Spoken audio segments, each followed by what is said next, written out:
The hardest man alive, the only member of the U.S. Armed Forces to complete SEAL training, the U.S. Army Ranger School, and the Air Force Tactical Air Controller training.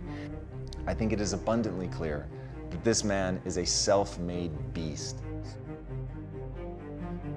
Well, it was pretty crazy for me. It took a while to get to that point where enough was enough. What happened, I came home one night from work spraying for cockroaches. And long story short, I turned on the Discovery Channel. I saw some guys going through Navy SEAL training. And they were going through Hell Week and they were getting their ass just beat.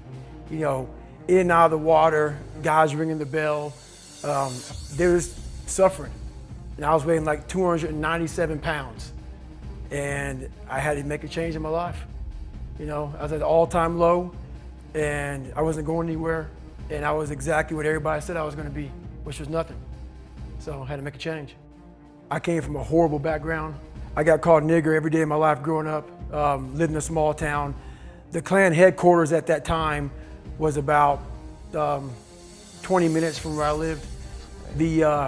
One of the high ups in the KKK, son, sat behind me in 2 classes, so he called me nigger all the time. I got my first car, they spray painted nigger, we're gonna kill you on it. So I was just an insecure, scared kid. And the only way I could find myself was through putting myself through the worst thing possible. I had to build calluses in my brain the same way I built calluses on my hands. So I broke the Guinness Book of World Records for pull-ups a long time ago, but I failed at it twice. And I did 67,000 pull-ups in trying to break this record. So to do 4,030 pull-ups, I had to do 67,000 for training for that. Wow. And so what I realized is for me to become the man I wanted to become, I saw myself as the weakest person God ever created. But I never blamed God for anything he did to me. So I wanted to change that to be the hardest man ever created. Am I that? I don't know, but you had to have a goal. And my goal when I was sitting there, not going to school, being bullied, having no self-esteem, my goal was the only person that's gonna turn this person around is me. The only way I can turn it around is put myself through the worst things possible a human being can ever endure. And that'd be the only way that I can build this brain to handle anything that comes in front of it, callousing my mind through pain and suffering. You have to look inside of yourself to see what you really want. What are you passionate about? We use these words and these little phrases of only the strong survive and all this other crap. They're all just fucking words. I get so tired of hearing people just talking. Like right now, someone may think Goggins is just talking. You don't know me. So when I speak from passion. I speak from experience. I speak from suffering. Okay, I'm afraid of my shadow. How can I overcome that? Go in the military, get your ass kicked, do things you hate to do. Be uncomfortable every fucking day of your life. Roger that. I'm not the smartest kid in the world.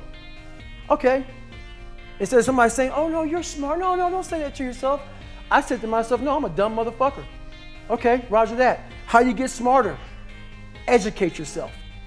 So the things that we run from the truth. We're running from the truth, man.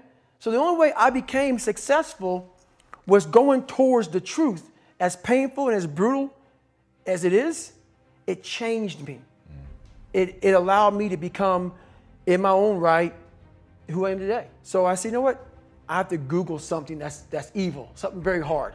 I knew nothing about ultra marathons. I hadn't even run a marathon. I knew nothing about this world.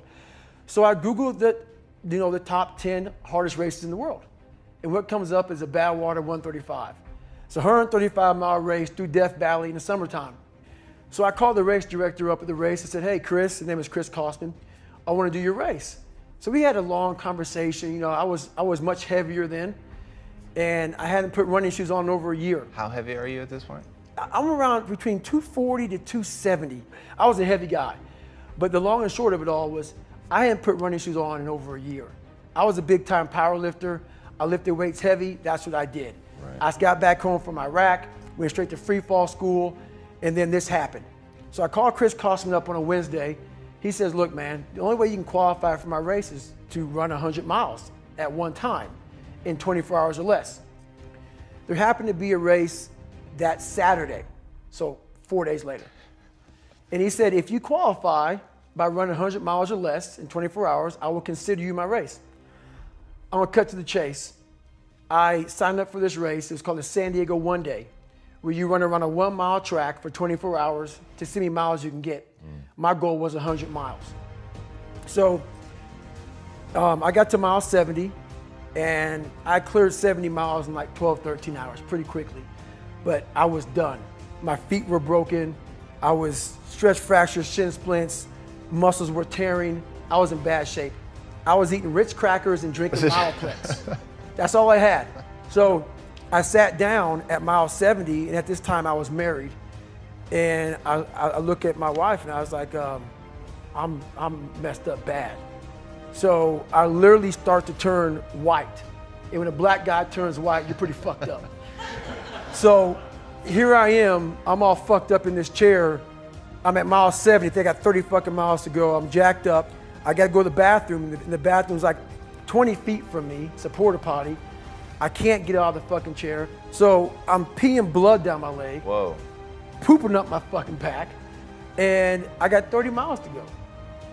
And I can't stand up because my blood pressure's all messed up. I've been in 3 hell weeks, Ranger School, overcome so many obstacles in my life.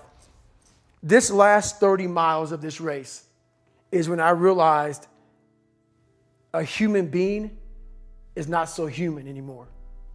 We have the ability to go in such a space if you're willing to suffer, and I mean suffer. Your brain and your body, once connected together, can do anything. And this 30 miles was the life-changing moment. I was out of it. I was in the worst pain in my entire life. I was, to me, on the brink of death. And I was able to chunk this 30 damn miles into small pieces. I was so driven, and I'm not gonna say motivated because motivation's crap. Motivation comes and goes. When you're driven, whatever's in front of you will get destroyed. So I sat in this chair and I was so driven to succeed in this race. And at this time, everybody goes, were you thinking about the guys that died? And I'm not gonna lie to you, I wasn't. This became a personal thing. This became me against this race, me against the kids that called me nigger, me against me. It just became something that I took so violently personal. And I broke this thing down into small pieces. I said, okay, I gotta get nutrition. I gotta be able to stand up before I can get off this curb and get off this chair and be able to go 30 miles. So I went through all these small steps, and I was able to stand up. And then from standing up, I was literally walking around with my wife at the time, and she goes, you're not gonna make the time. She goes, you're walking like 30-some minute miles. I got to mile 81, and the second she said that I'm not gonna make the time, I ran the last 19 miles, nonstop. I had to get compression tape, and I taped up my ankles, and I taped up my feet, and that's how I got through that race. Was it like a hematoma? I mean, what No, so what happened was, like my shins hurt so bad from having stretch fractures that the only way I could continue on was I taped it so I wasn't doing the flexor motion that activates your shins. So I taped my ankles and my shins up, and I got that from, because in my 3rd hell week, they weren't gonna let me go back through train anymore. Right. So I literally went through all of BUD/S, my last SEAL training, with stretch fractures and shin splints. And how I did it was I would tape my ankles all the way up to my calf every morning. So for the first hour, the pain was excruciating. But what would happen is my feet would go numb. And I did that every single day for 6 months. The cookie jar is something that I've made up of all the failures of my life, all the things that I failed and I went back. I failed and I went back and I finally succeeded. All the things that kicked my ass. I put them all in the cookie jar, because at times of hell, even the hardest men, in times of suffering, what we do is we forget how hard we really are. Because that's what suffering is. Suffering is a test. That's all it is. Suffering is the true test of life. And so that cookie jar travels in my brain. So whenever I get put in a situation where I have poopy pants, the woe is me mentality of, oh my God, life sucks, I take a second, I take the 1 second decision I step out of my life for 1 second, go in the cookie jar, pull up, oh, motherfucker, you were in 3 hell weeks and finished 2. One of those hell weeks, a guy died because it was so bad. Oh, you are a motherfucking badass. You are. I put it back in the cookie jar and I remember who the fuck I really am. I'm not the kid that was called nigga. I'm not the scared kid. This is who I am. It's a reminder of who you truly are at the core of yourself. But what I was saying to myself the whole time on that track, and this is what I say to myself. Self-talk and visualization are the 2 keys to my success. I believed for that last 19 miles, I was indestructible. Because I took myself in that chair, crapping up my back, peeing blood down my leg, shin splints, stress fractures. I use all that for motivation versus negativity. I use it for motivation. I said to myself, who on this fucking earth would still be going right now? You are. You are. You gotta be the hardest motherfucker on the planet. Is it true? I don't give a fuck. At that time, it got me to the finish line of that fucking race. I believed it. I believe it today. I believed it enough to where my body said, he's not gonna stop. And I took all the negative things. I need to go to the hospital, this and that. And I used it, who the hell could even get out of that chair? You did. Who the hell would even think about taping stress fractures up? You did. All those things I used for motivation. We all have a cookie jar, and we all have a jar of fuck. And where shit just ain't going right. And in Hell Week, what they do in Hell Week, because this is where I really went to the dark side. What they do in Hell Week is they design Hell Week to find your flaws. And they do a really good job of that. It's 130 hours of continuous training. You may get 2 hours of sleep. And they beat the shit out of you and find everything wrong with your mentality. And then they start Hell Week. And that's the beauty of it. And for me, I'm not some naturally God-given guy. I don't have a great bit of talent in anything. So what got me through horrible times was the dark side. People have a hard thing understand. I hate to run. And what makes me so crazy, it doesn't anymore, is people go, well, why do you run if you hate it? What are you talking about? I don't want to take showers and eat either. I hate that too. That's life, man. It wasn't until I changed that mentality that I became somebody. I hated going to school, so guess what? I was dumb as shit. That's what 1 + 1 is 2. But if you can get through to doing things that you hate to do, on the other side is greatness. That's what people don't understand. By me running, I am callous in my mind. I'm not training for a race. I'm training for life. I'm training for the time when I get that 2 o'clock in the morning call that my mom is dead or something happens tragic in life. I don't fall apart.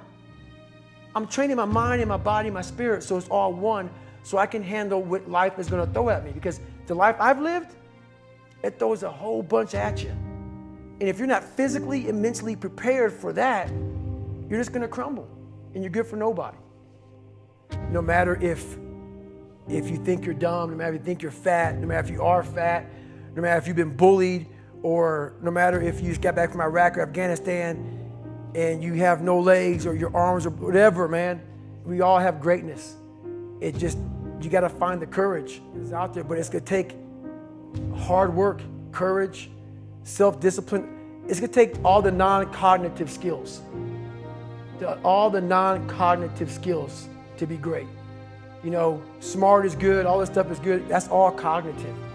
It's the non-cognitive skills that set you apart from everybody else. And that's what it's all about.